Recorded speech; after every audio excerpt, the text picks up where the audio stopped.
In today's video, we're going to be diving into the upcoming pattern, taking a look at, again, just like yesterday's colder temperatures than I've really been expecting for the late February into early March timeframe. Also, with that, more snowfall opportunities. We have two models, the European and GFS, just like always, and they kind of disagree a little bit. The European is much more off and on with the warmth and cold, and it puts us back into a pattern like we saw in early February.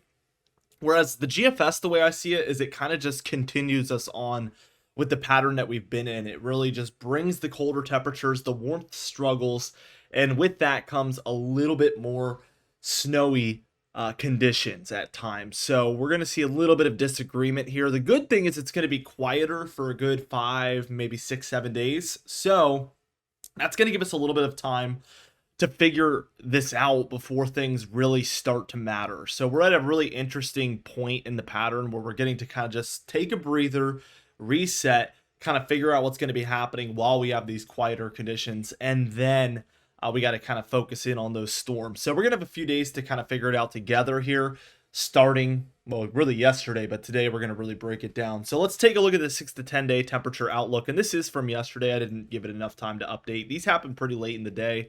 I like to record a little bit earlier. So we will see the 21st one tomorrow, maybe even the 22nd one. So we might skip one. But we do see the warmth is expected during this time frame, February 26th to March 2nd. To be warm in general throughout the west and central states, and they're really confident in this over at the National Weather Service.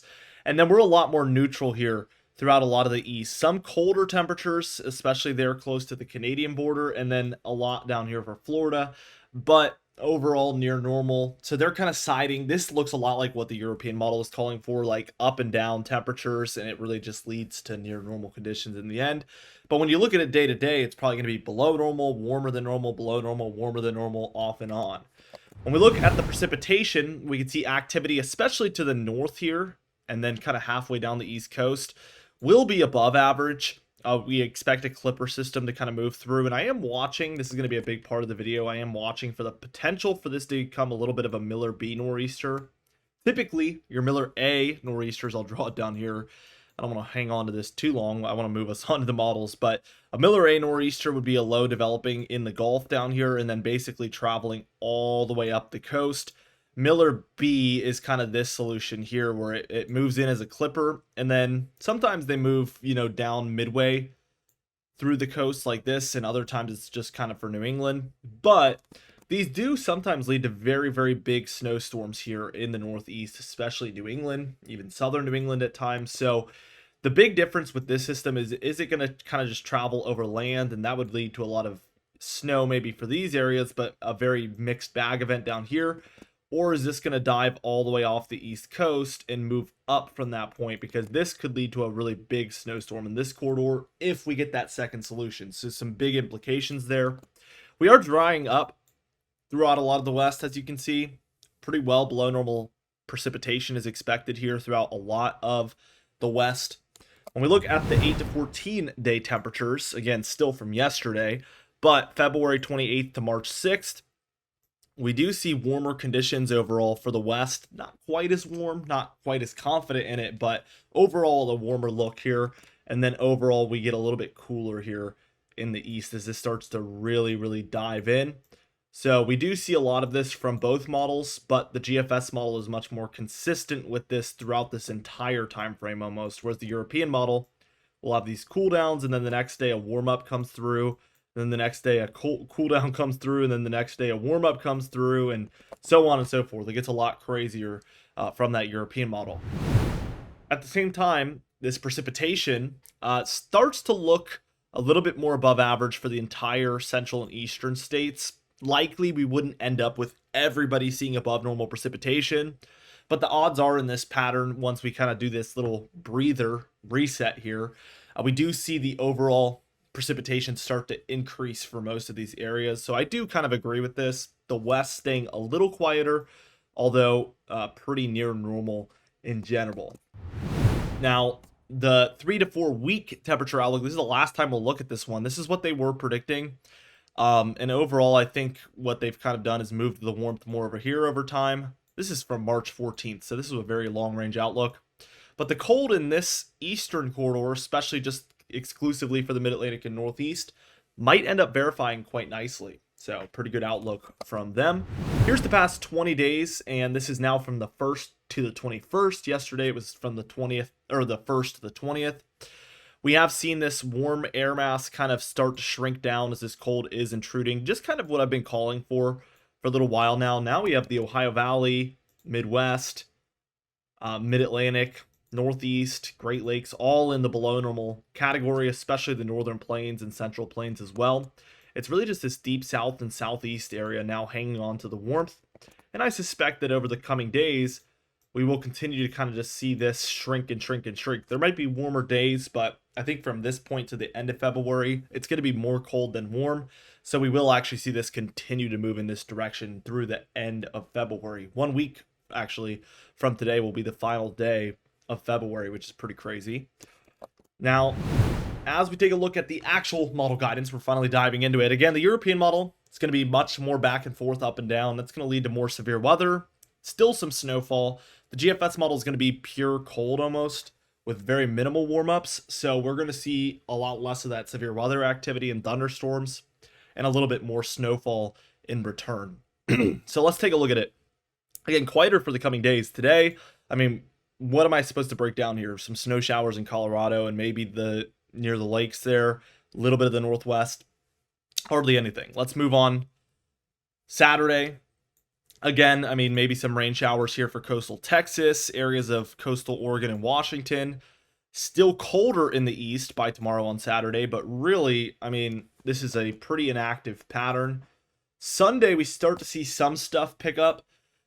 Specifically the Northwest here, where we have some low pressure moving onshore. So some rainfall for areas that typically see rainfall this time of year, and, you know, snowfall in the more mountainous areas. We do have this low. We've been kind of watching this one for a while, but it develops in the Western Gulf, or like Northwestern Gulf, and it really just wants to meander off. We talked a lot about this yesterday, but there's no jet stream to really pick it up and take it anywhere. So we don't ever see this one really become a snow system. It does want to kind of move up off the East Coast, but it's too far off. There's just, the jet stream's way up here. Your storm is here. It doesn't latch on. So let's watch what happens as we move towards Monday. It just kind of slides innocently towards Florida, bringing maybe some thunderstorms or heavy rainfall down there. It's also getting warmer by Monday the 24th a little bit. So this is one of those warm-ups that we're starting to see here. But it's equally warm in the west. So we're in a pretty flat jet stream pattern. It's just all kind of up to the north. So that's why we see a lot of this activity nearby that jet stream. Again, the Northwest still seeing this activity, some in the northern plains. And then we do have a system there between the Hudson Bay and the Great Lakes, bringing some snowfall here to parts of eastern Canada, and also for very exclusive spots in the United States, but still relatively quiet here by Monday the 24th. Tuesday the 25th, still very quiet. We do see a weak low here with some weak cold, and we end up with some higher elevation snowfall here. This is during the day, so we might see more snowfall mix in overnight. Again, your low here has basically moved here, which is well offshore. So really, really hard to work with. Not going to see much in the way of snowfall from this one. At least it's not my expectation at all. Northwest continues to see some snowfall and rainfall there. But still, Tuesday, I mean, this isn't the most active pattern ever. Wednesday here, 5 days from now, we get quieter again. I mean, there's some showers here for the Midwest, Ohio Valley, and Great Lakes, but they're very weak, as you can see. The jet stream isn't too action-packed by this point. No deep cold really anywhere. The warmest is going to be the west here. But even here for the Ohio Valley, deep south, and southeast and mid-Atlantic, we are getting relatively warm here by Wednesday. That's going to continue actually into Thursday, where we end up seeing 60s and 70s kind of rushing up this coastal area before we have this low here, and we end up with a cold front swinging through. So this is one of your first kind of thunderstorm threats on this model run, is going to be like Wednesday into Thursday. We see this really develop here for the Ohio Valley and Midwest for overnight Wednesday into Thursday. That's the 26th, 27th.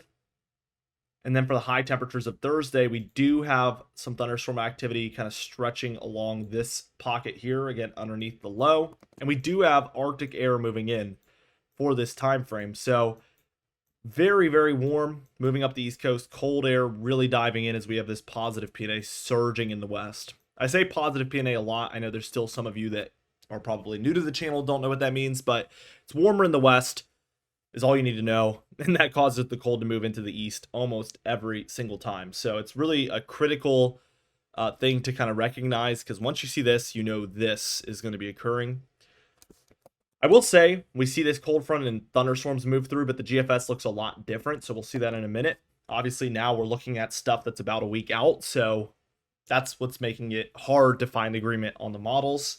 So you could tell, I mean, between the 21st and 6th, we're just starting to get active. This 26th and 27th there. Really, really tough. Anyway, so Friday the 28th, we end up with this very, very cold air now in the eastern states here. It's diving all the way down into Georgia and South Carolina. It's very deep, and there is precipitation here just offshore, but it's too far. I mean, we get this low here. I think yesterday's model run, we did see this a lot closer to the coast, actually, with some snowfall for not everywhere in there, but certain areas in there. If this trends west or lags behind a little bit, we could still continue to see a snow threat with this one. There's plenty of cold. There is a low nearby. That's not really going to change. We just need to see how everything matches up. And if I'm not mistaken, I think that in a minute we're going to see the GFS actually show something a little bit more action-packed with these ingredients we have available to us, including the low and the cold. At the same time, though, we do see this clipper system developing along that jet stream, and this is going to be that one that I was talking about, where is it going to kind of ride like this, or is it going to come underneath and move up the coast? That's going to be a big, big difference here in what we see with this one. Initially, we see upper Midwest, Great Lakes snowfall here along this clipper system. It also brings in a new batch of kind of Arctic air. So as the first Arctic blast kind of starts to subside a little bit, we immediately get a second one moving in. Clipper systems are a little unique because typically they move through the cold air, not around it. And what we end up seeing is snow even to the south of the low, which a lot of our low pressure systems don't really do. We can see there's obviously rain well to the south here for the mid-Atlantic, but we see areas in Pennsylvania, northern New Jersey, seeing snowfall underneath this clipper system. And on this model, it does kind of transfer offshore, so we see it south of Long Island here. We start to get immediately heavier snowfall for New York, New England here. Obviously, when the storm's over land, it's not really intensifying as much as it is over these waters off the Atlantic. So they tend to rapidly intensify there offshore, and we see it down to a 998 here. This is Sunday, March 2nd, bringing New England heavy snowfall, and that happens for a little while there. Not the craziest snowstorm as of now, but with that in mind, that little track there, that would have a lot of potential. So we'll be watching what that clipper system ends up doing. Obviously, things have moved around a lot this year, so we definitely don't want to get our hopes up at this point in the forecast, because this thing could go south, north, east, west. Really, really tough to say, especially since, again, it's like 10 days out. Monday here, again, we're coming back in with one of these warm-ups where the warm air is finally winning out again. Monday, March 3rd.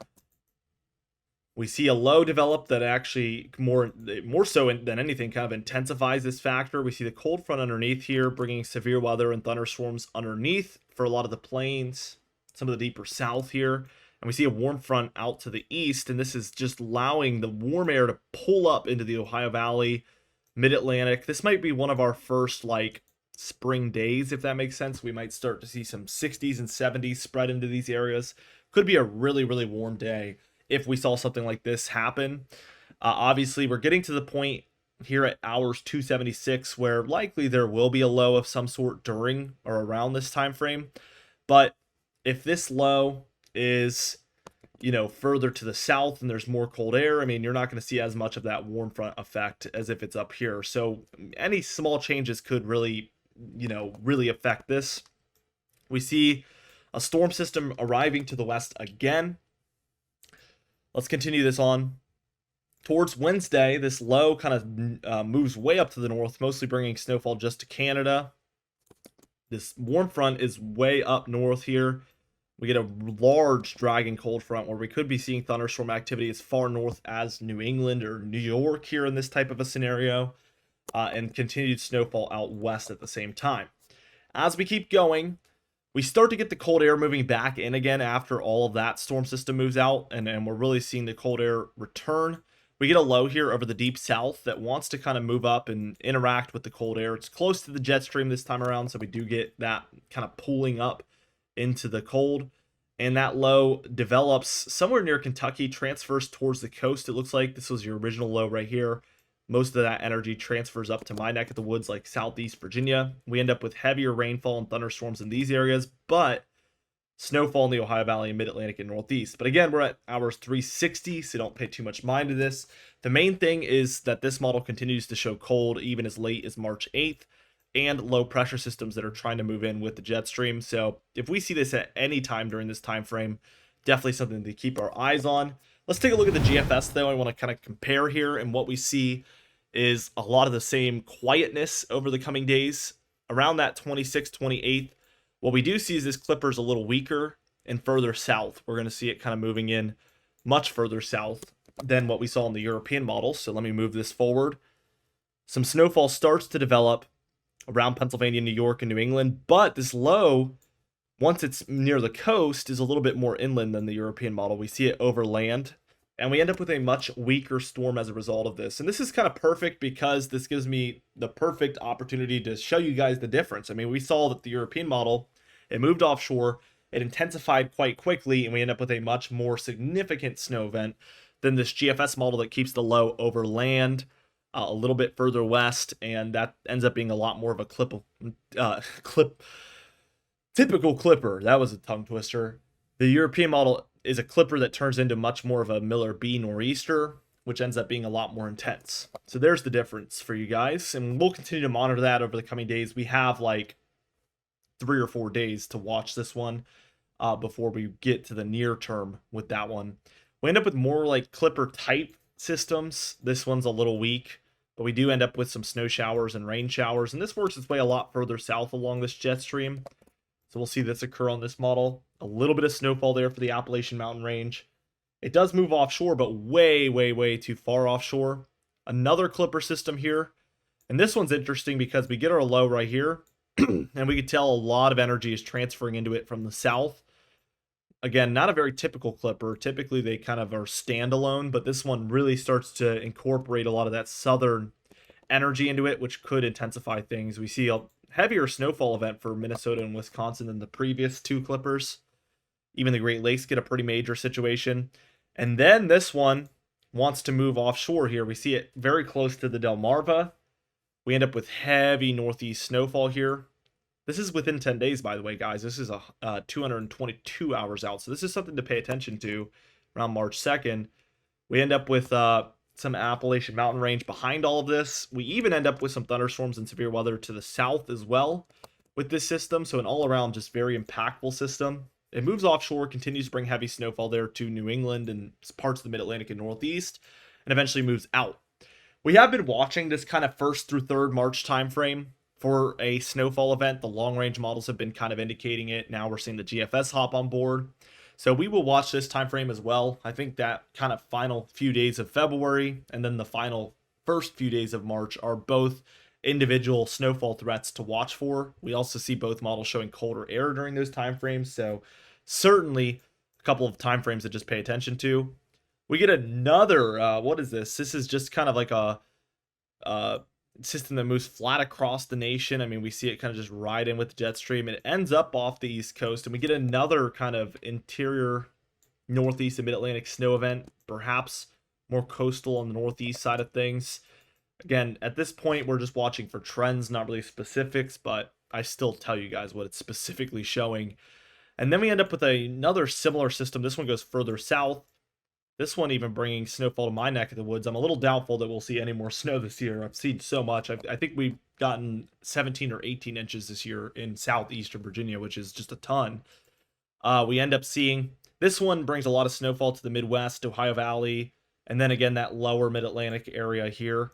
Not the most intense storm in the world, but this would likely be a 1 to 3 inch snow event for these areas. Probably a lot more back up here where it was originally snowing.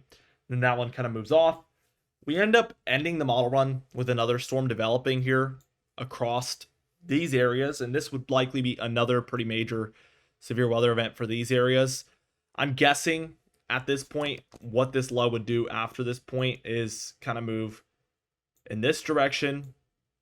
And once it's here, it would have a pretty decent warm front, cold front dynamic, and we'd get a full-blown thunderstorm and severe weather few days maybe for the southern plains, deep south, and southeast with this type of event. Of course, red hour is 384, so who knows if this is even going to be here tomorrow or even on the next run. But just trying to get you guys an idea of what this is showing pattern-wise. As we take a look at the total precipitation, we do see that the northwest does pretty well. The southwest a little bit more lackluster. Of course, they average a little less, so they might be pretty close to average either way. We do see that the east, we do get some pretty decent precipitation as well with numerous storms coming through. So let's take a look at the anomalies. And yeah. I was about to say, there is no way that is right. I had to refresh that. I was like, that does not look correct at all. I don't know what that was. Anyway, as we look at the precipitation anomalies, northwest is above average, southwest is below average here, and then in the east we're very close to normal with some areas seeing below, some areas seeing above. What was that? What were we just looking at? I literally refreshed it this morning. I always keep these tabs open continuously and just refresh them every day. But I was like, there is no way it's that far below average in the east when we're seeing that many storms. Anyway, I'll look back at the footage. That was weird. Let's take a look at the total snowfall in the European model. The mountainous west does really well, especially these northern corridors where we're going to see above average precipitation. But really, I wouldn't expect any complaining from any of these mountain ranges or ski resorts at all over the next 2 weeks or so. We do end up with some plains and, plains, lower Midwest, Ohio Valley, Mid-Atlantic, Northeast snowfall here. Also, the upper Midwest and Great Lakes with these clipper systems, we end up with quite a bit as well. Decent for this time of year. I mean, we're looking at mostly March at this point, so we're very late into the snow season, so this is still semi-decent, I would say. The GFS model, again, are going to be a little bit more expansive with it. A lot of these areas seeing a few inches to even plowable snowfall, but really the main show is the upper Midwest, Great Lakes, very far northern Mid-Atlantic, and then into the Northeast, where we maybe could potentially pick up, 1, 2, 3 feet of snowfall if everything went the way the GFS showed it. But again, we've seen a lot of these maps this year, and the storms just continuously either trend to the south or to the north of these areas. And really looking back at the winter as a whole, where have the highlights been snow-wise? I mean, if I had to draw it, I would say these areas here have had the best winter this winter compared to what's normal for every individual area. And also, we can't forget about the Great Lakes. So if you're in between these two areas, you're probably the ones complaining in the comments about not having snowfall. Particularly, if it were me, I would draw an area like this where it's been just so lackluster. And it's incredible. I mean, I've been thinking about it really hard. I've been cheering, as you guys know if you watch my videos, I've been cheering for you guys to get snowfall. I'm like, please, I want these people to finally get snowfall. We've had a colder than normal winter every single month, December, January, and now February. And it has just blown my mind that it just seems impossible to get snowfall in these areas. Just absolutely mind-boggling. Anyway, what we see when we look at the temperatures here is we're in a very cold pattern, of course. So for today on the 21st, the 22nd, 23rd, and again, those 3 days are going to substantially cool these areas down on the monthly average, these areas that are still holding on to warmth, because it's significantly below normal. We start to see a warming trend, especially like Monday, Tuesday, Wednesday. Thursday looks very warm along the East Coast as well. So again, we're going to be starting off next week on a beautiful note. It's going to be warmer for a few days there. It's mostly Friday, Saturday, Sunday, Monday where we're cold again. So that's going to be March 1st, 2nd, 3rd, 4th. Then we warm up again here for the 4th, 5th, 6th, then cool down, then warm up. So again, we're going back and forth here on this particular model, but still signs of cold at times throughout the entire model run. GFS model is going to be much more cold, like I mentioned. So here's the first few days. We get this warm up here for Monday, Tuesday, Wednesday, Thursday, but then here's Friday, Saturday, Sunday, Monday, and we get this kind of next long-term cool down between the 2nd, 3rd, 4th, 5th, 6th, 7th, 8th, and even into the 9th. We're still dealing with cold there. So over a week of mostly cold temperatures for these areas in the early March timeframe versus the European model where it's much more back and forth. We'll continue to monitor all of this. Be sure to subscribe. We upload every single day. You can even hit the bell icon for daily notifications when we upload so you never miss one. Be sure to like the video if you did enjoy it. Leave a comment down below, and I'll see you guys in the next video.